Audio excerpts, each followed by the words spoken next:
श्री वसु विद्या परिवार प्रस्तुत करते हैं समय सार वाचना। समय सार पढ़ ले जो कोई, ताहि तनाव कभी नहीं होई।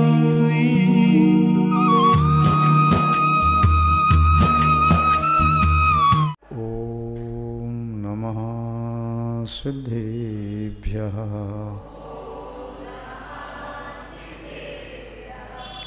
जय बोलिए त्रिकालवर्ती त्रैलोक्य पूज विश्वाराध्य पंच परमेष्टि भगवान की, अनंतानंत सिद्ध परमेष्टि भगवान की, वर्तमान जिन शासन न्यायशी वर्धमान महावीर भगवान की, परम महाराज की, परम पूज्य सिद्धांत चक्रवर्ती आचार्य भगवान गुरुदेव श्री विद्यानंद जी मुनि महाराज की, श्रीमद् जैन धर्म की,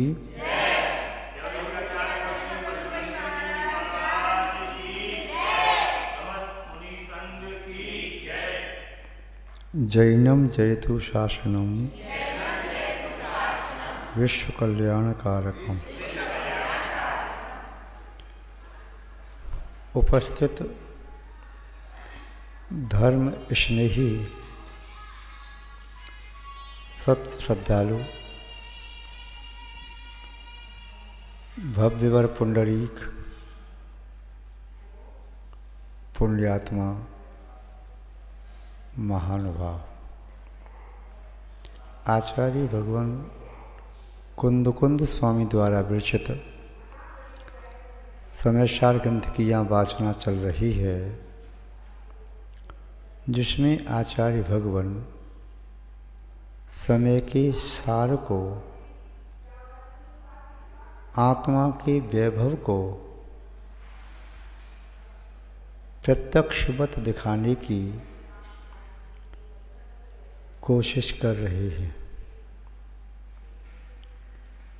दिखाने वाला दिखाने की कोशिश कर रहा है, देखने वाले को भी उनके निर्देशों का पालन करते हुए अपनी आत्मा के वैभव को देखने की और प्राप्त करने की कोशिश करना चाहिए। आत्मा के वैभव को कैसे प्राप्त किया जाए, उसके लिए सर्वप्रथम आवश्यक है आत्मा के वैभव को जान लें कि हमारी आत्मा का वैभव क्या है। जब तक आत्मा के वैभव को जानेंगे नहीं, तब तक प्राप्त करने का सम्यक पुरुषार्थ भी नहीं हो सकेगा।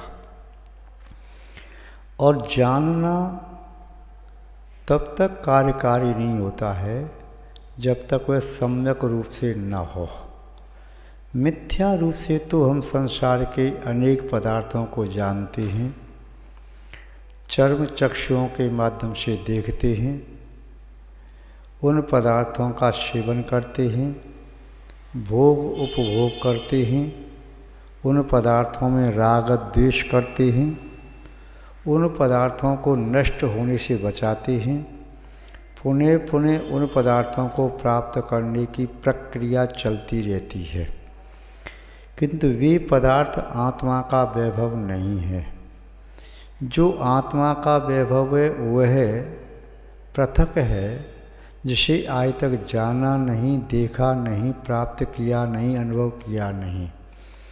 आज जिस आत्मा के वैभव को प्राप्त करने के लिए हम कृत संकल्पित हुए हैं, वे आत्मा का वैभव अतीत काल में कभी भी सुनने में, देखने में, परिचय में नहीं आया। उदाहरण देते हुए आचार्य महोदय अपनी बात को प्रस्तुत कर रहे हैं कि आत्मा के वैभव को जानने के लिए सम्यक ज्ञान की आवश्यकता है, और ज्ञान में सम्यकपना आता है सम्यक दर्शन से। सम्यक दर्शन के बिना समग्र ज्ञान मिथ्या ज्ञान होता है, समग्र क्रिया मिथ्या क्रिया कहलाती है।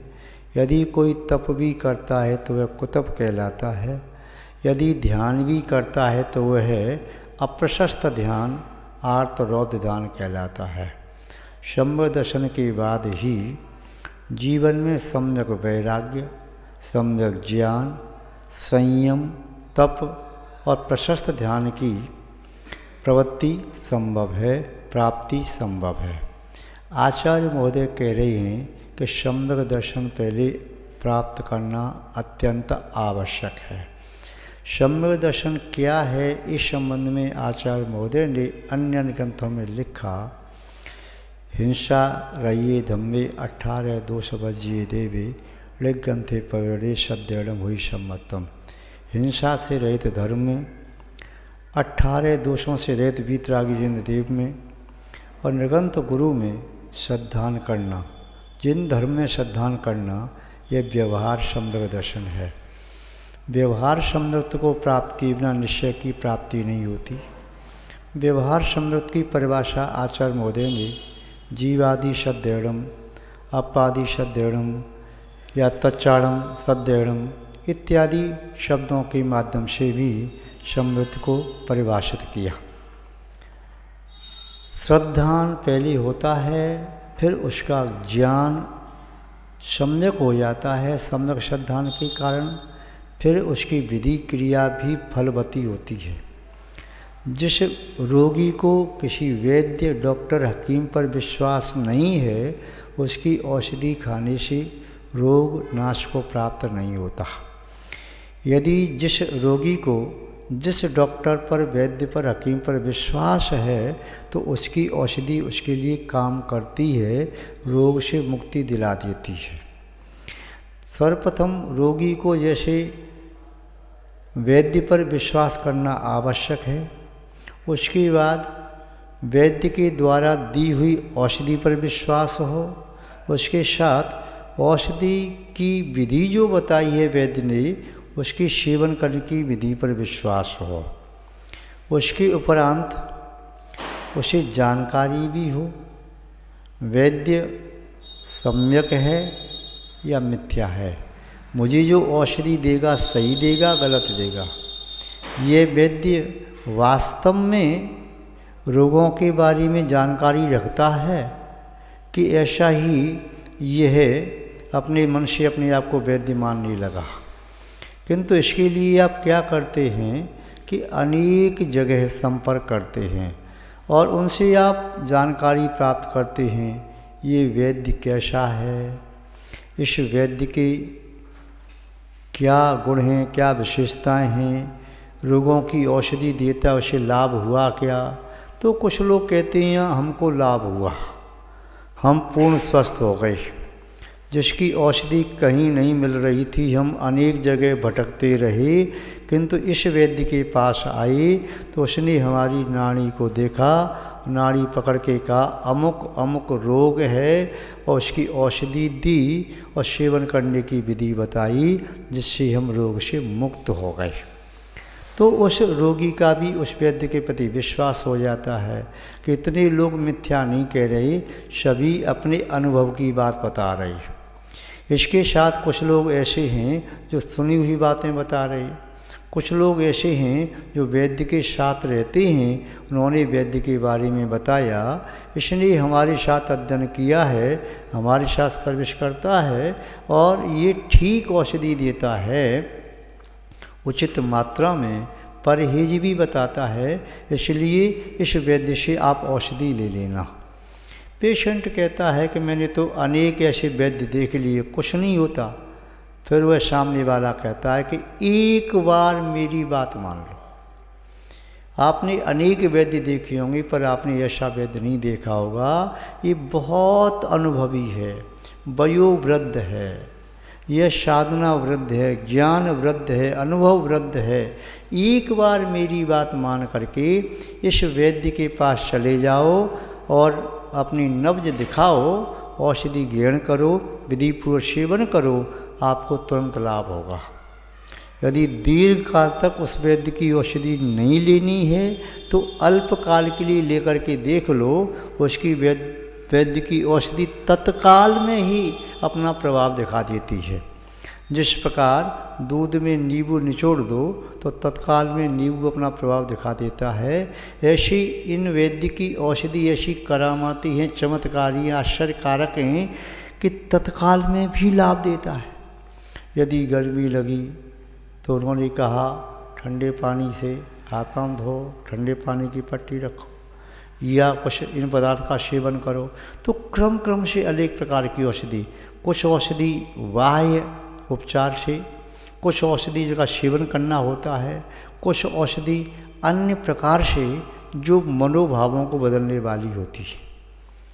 तो ये सब प्रकार की प्रक्रिया जब चलती है, प्रक्रिया चलती है, तो वह रोगी स्वयं रोग मुक्त हो जाता है। तो वह भी अन्य लोगों से कहता है, रोगियों से, अरे भाई कहीं नहीं भटकना, उसे एक वैद्य के पास जाना है। तो हमारे एक ही वैद्य हैं जो हमें रोगों से मुक्त कर देंगे। वात पित्त कफ ये तीन मुख्य प्रकृतियाँ होती हैं, इनकी असामान्यता रोगों को पैदा करने वाली होती है। ऐसे ही हमारी भी तीन मुख्य रोग की प्रकृति हैं, जन्म जरा मृत्यु। यदि हम औषधि का सही सेवन करेंगे तो ये तीनों रोगों की जड़ तक नष्ट हो जाएगी, समूल नष्ट हो जाएंगे, पुनः ये रोग आत्मा में कभी न आ सकेंगे। रोगों की जड़ है कर्म, और कर्म को नष्ट करने की औषधि देते हैं जिनेंद्र भगवान। और उनकी जो औषधि बताई है वह लिपिबद्ध है जिनवाणी में। उस औषधि करने वाले हैं ऋगंत गुरु। वे कहते हैं कि हम सेवन कर रहे हैं, हमें बहुत लाभ मिला।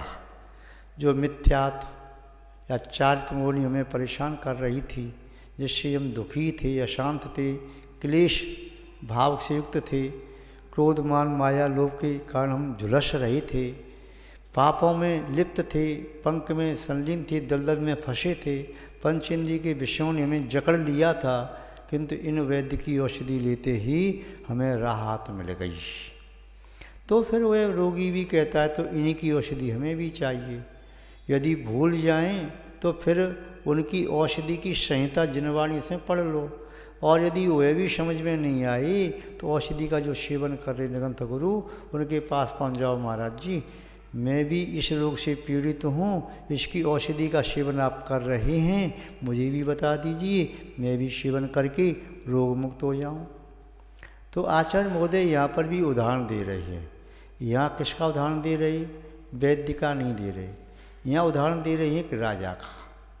कैसे दे रहे हैं? तो उन्हीं के शब्दों में देखें, जेह राम को विपुरुषो रायाणम जान दूण सदी तो तमणुचर दिपुणो अत्तयो पयतीण।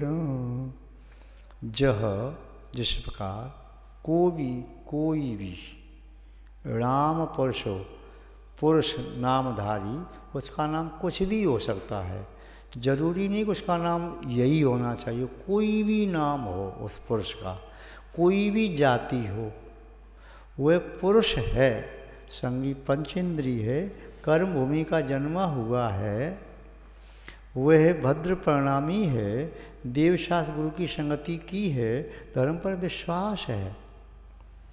अब ऐसा कोई पुरुष तो वह अपने हित में प्रवृत्ति करेगा, किंतु यहाँ पर आचार्य महोदय धर्म की बात न कहकर के राजा की बात कह रहे हैं। जेह राम को विपुरुषो, कोई भी नामधारी पुरुष किसी भी नाम का धारक हो, किसी भी जाति का हो, किसी भी कुल का हो, चाहे छोटा है या बड़ा है, वह क्या करता है?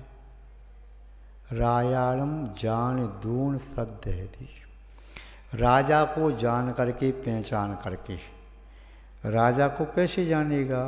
राजा वह है सिंहासन पर आसीन है, राज मुकुट बांधे हुए है, उस पर छत्र लगा है, चमर ढोल रहे हैं, प्रतिहारियाँ सेवक अंगरक्षक हैं, उसके पास सेना है, उसके पास राजकोष है, उसके पास प्रजा है, महाअमात्य है, पुरोहित है, दंड नायक है, अन्य सचिव हैं, कोतवाल है, सेनापति है, उपसेनापति है, सब प्रकार का वैभव प्रकर है।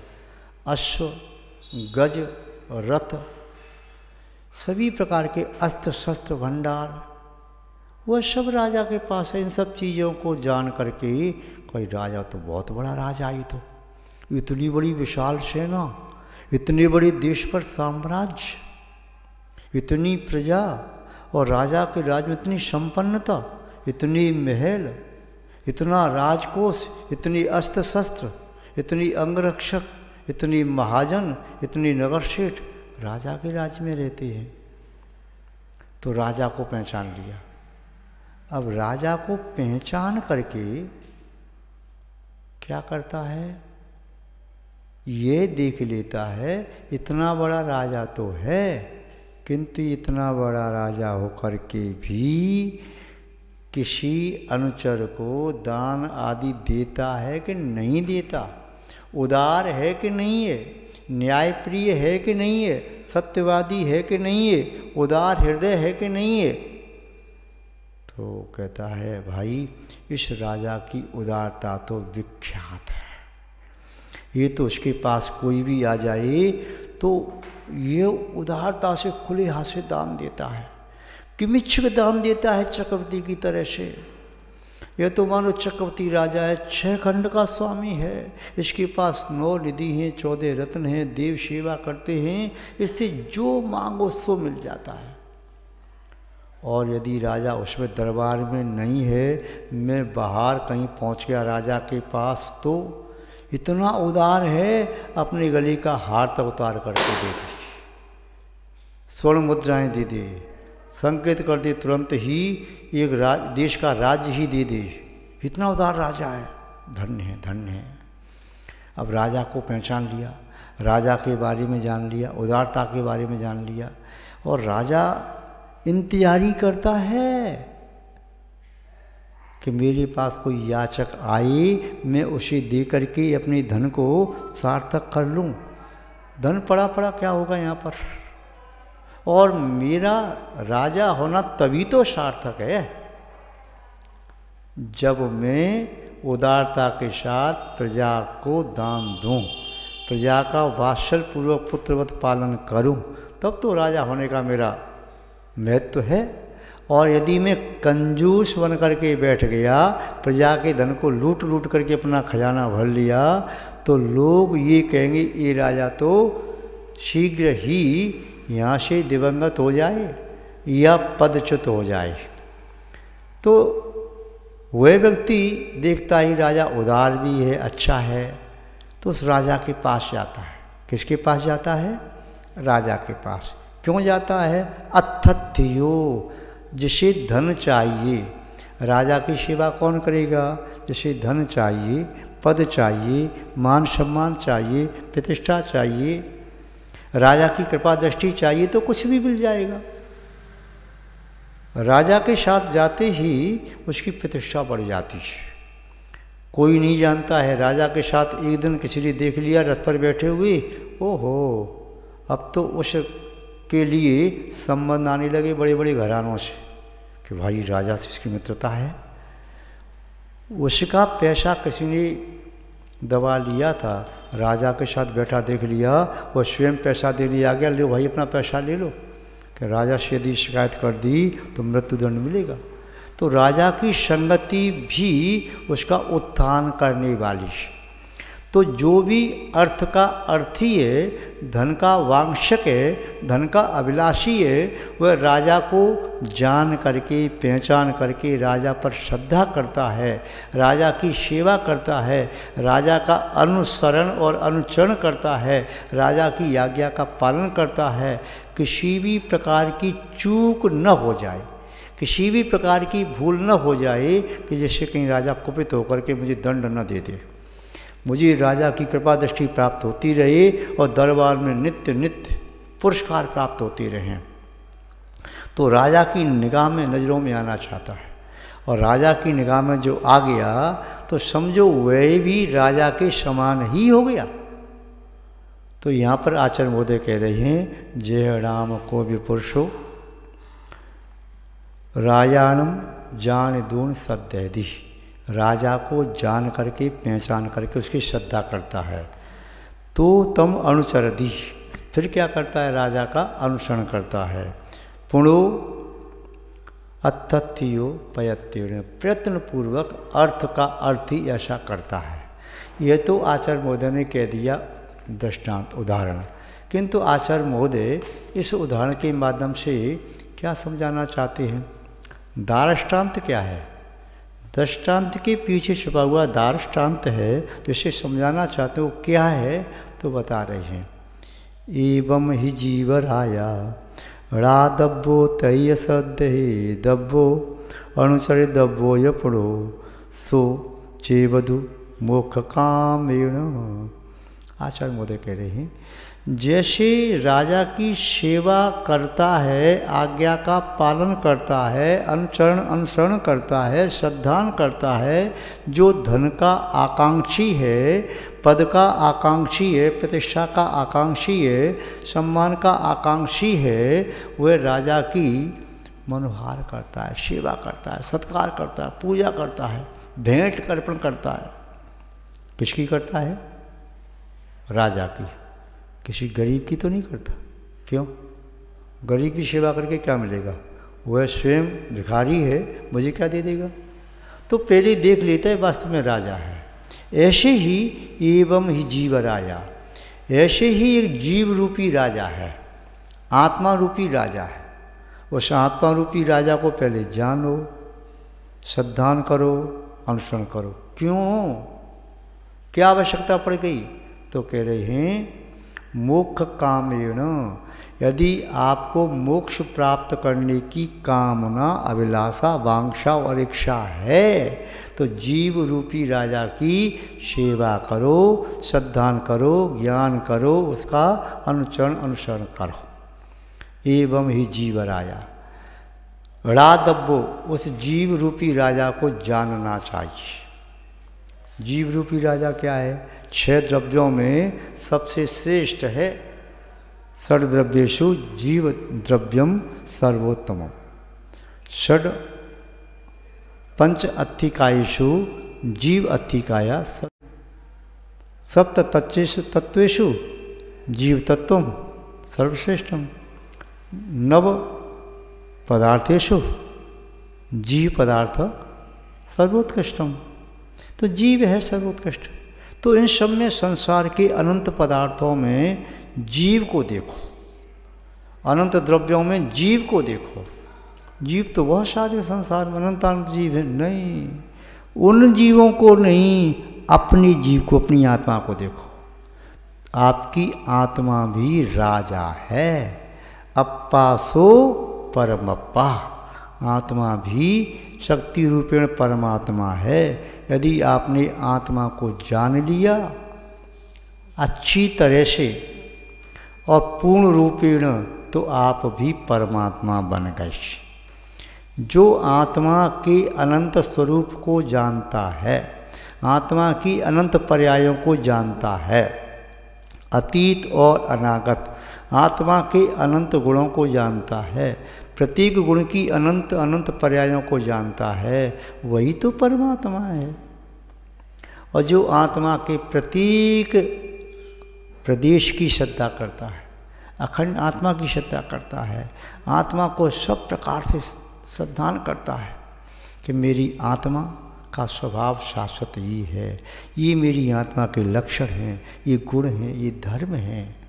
तो पहले अच्छी तरह से जानना है, धोखा नहीं खा जाए।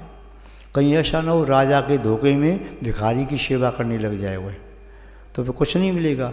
आप जीव रूपी आत्मा जो राजा है, इसे भूल करके किसी और की आत्मा की सेवा करने लग जाओ, धन दौलत की सेवा करने लग जाओ, मकान दुकान की सेवा करने लग गए, पत्नी की सेवा, पुत्र की सेवा, पुत्री की सेवा, पुत्र वधू की सेवा, नौकर चाकर की सेवा, सेवक की सेवा, ऐसे करने लग गए तो अपनी आत्मा को ठगने वाले बन गए। तो पहले अपनी आत्मा को जानो, मेरी आत्मा चैतन्यमय है, ज्ञान दर्शन स्वभावी है, मेरी आत्मा में अनंत गुण हैं, ये मेरी आत्मा परमात्मा बन सकती है। इस बात को अच्छी तरह से जानो और इसे अच्छी तरह जान करके विभिन्न प्रकार से शंकाएं समाधान प्राप्त हों, जिज्ञासाएं पैदा हों, उनका समाधान प्राप्त हो जाए। समाधित चित्त ही आत्मा को सही रूप में जानने में समर्थ होता है। जब आत्मा का समाधान हो गया, आत्मा को जान लिया, तो उस आत्मा पर श्रद्धान करो कि मेरी आत्मा का स्वभाव परमात्मा बनना है, मेरी आत्मा ही परमात्मा है, ये आत्मा ही राजा है, 3 लोक का राजा है, ये मेरी आत्मा रूपी राजा ही मुझे परमात्मा का वैभव देने वाला है, इसलिए मुझे आत्मा रूपी राजा की सेवा करनी है। इस आत्मा रूपी राजा पर श्रद्धान करना है, आत्मा रूपी राजा को जानना है। आत्मा रूपी राजा को पूर्णतया जान लेना ही केवल ज्ञान को प्राप्त करना है। आत्मा रूपी राजा के प्रत्येक प्रदेश को अतीत अनागत की अनंत पर्यायों के साथ देख लेना ही सर्वदर्शीपना है। आत्मा रूपी राजा के प्रत्येक प्रदेश को कर्म मुक्त अनुभव कर लेना ही अनंत सुख है। और आत्मा रूपी राजा जब कर्मों से मुक्त होता है, कुछ कर्मों का घात कर देता है, तो आत्मा रूपी राजा अपनी शक्ति को पहचान लेता है, तो अनंत शक्तिशाली बन जाता है। तो आत्मा रूपी राजा पर श्रद्धान करना है।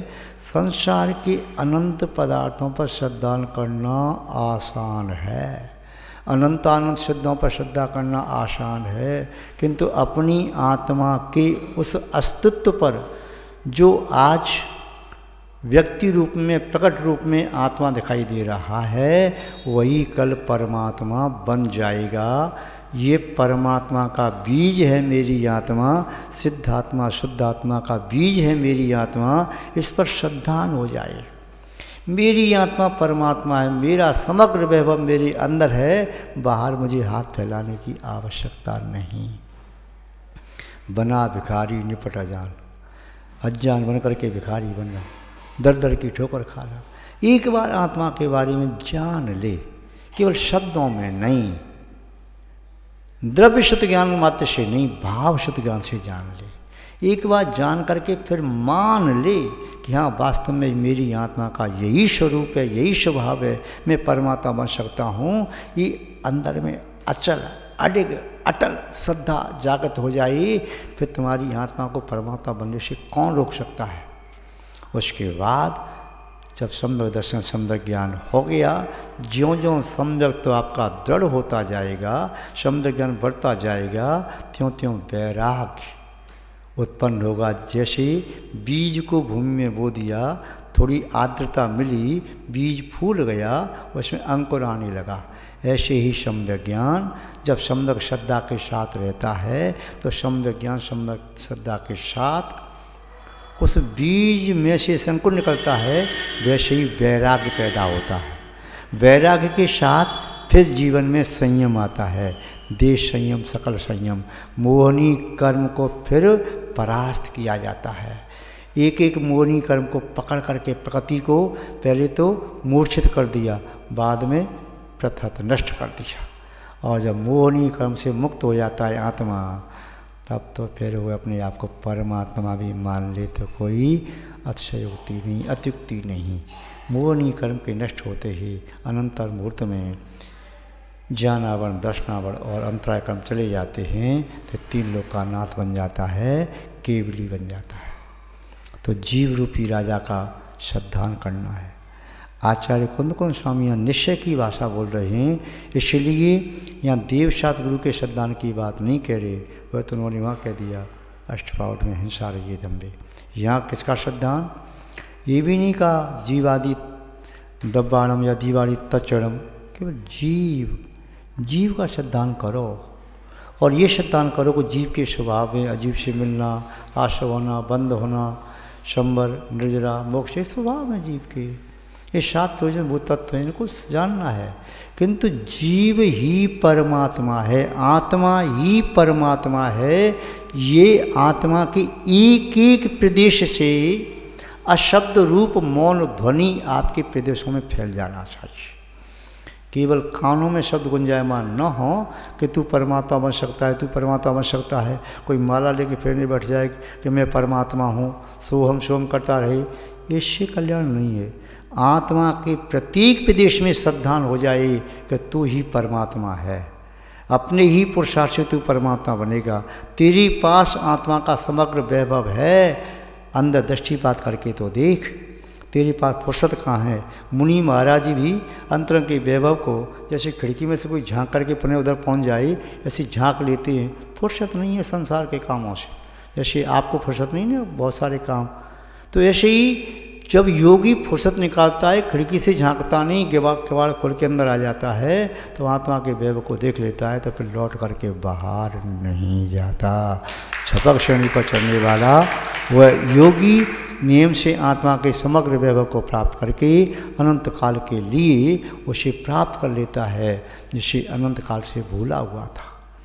तो यहाँ पर आचार्य महोदय कह रहे हैं, एवं ही जीवराया रादब्बा तहीव सद्दही दब्बो। जान करके, देख करके, पहचान करके, अनुभव करके, श्रद्धान करके फिर क्या करो, अनुचरदी, अपनी आत्मा के प्रति अनुचरण करो, अनुसरण करो। बहिर्गमन छोड़ करके अंतर्गमन करो, और बहिर परमात्माओं को पंच प्रणेश्वर को नमन करते करते और अंतरंग के परमात्मा तक पहुँचो, जो नमस्कार करने के योग्य है, हमेशा हमेशा शाश्वत रूप से। तो वही जीव अपनी मोक्ष रूपी अभिलाषा को पूर्ण करने में समर्थ हो सकता है। यदि जीव रूपी राजा का सेवन नहीं किया तो हमें संसार परिभ्रमण करते करते अनंत काल निकल गया, और अनंत और निकल जाए, कोई भरोसा नहीं। किंतु जीव रूपी राजा की श्रद्धा कर लें, उसे जान लें, पूर्ण से पहचान लें, उसका अनुभव कर लें, तो हमें आत्मा का वैभव, मोक्ष का वैभव निस्संदेह अचिर काल में प्राप्त होगा। निस्संदेह भव्य जीव उसे प्राप्त करने के लिए लालायित रहता है। अभव्य जीव के मन में ये भाव एक क्षण के लिए भी नहीं आता। वह धर्म करता भी है तो धम्मम भोग निमित्तम लदु कम्म खयम। वह धर्म करता है, भोग के निमित्त करता है, नदु कम्म खयम, कर्म के क्षय के लिए नहीं करता। किंतु जो भव्य जीव है, आसन भव्य जीव है, उसे संसार के पदार्थ, सहजोपलब्ध पदार्थ भी रुचिकर नहीं लगते। उसे संसार का तीन लोक का समग्र पुदकल संबंधी वैभव सड़े हुए तिनके के बराबर दिखाई देता है। अरब खरब की संपदा, उदय अस्तनो राज, संभग दृष्टि गिनत हैं पत्थर भरे जहाज। किसी के पास असंख्यात संपत्ति हो, 9 निधि 14 रत्न भी हों, और उदय राज, उसका सूर्य कभी अस्त नहीं होता हो। सूर्य जहाँ अस्त होता है, दूसरे उदय होता है, वहाँ पर राज, वहाँ पर भी राज, सब राज। किंतु संभव दर्शन जीवन में नहीं है, तो समझो वह सब वैसे ही है जैसे पत्थरों से भरे हुए जहाज। ऐसे जहाज में बैठोगे तो डूब जाओगे। संभव दृष्टि जीव तो क्या समझते हैं, सड़े हुए तिनके के बराबर। सड़ा हुआ तिनका छोड़ने के योग्य है, ऐसे ही संसार की विभूति छोड़ने के योग्य है। आत्मा का वैभव इसे छोड़े बिना प्राप्त हो नहीं सकता। इसलिए तीर्थंकर प्रभु ने भी छोड़ दिया, संसार में सुख नहीं दिखाई दिया, इसलिए मोक्ष मार्ग में लग गए। और मोक्ष मार्ग बिना त्याग के मिलता नहीं, इसलिए छोड़ दिया उन्होंने।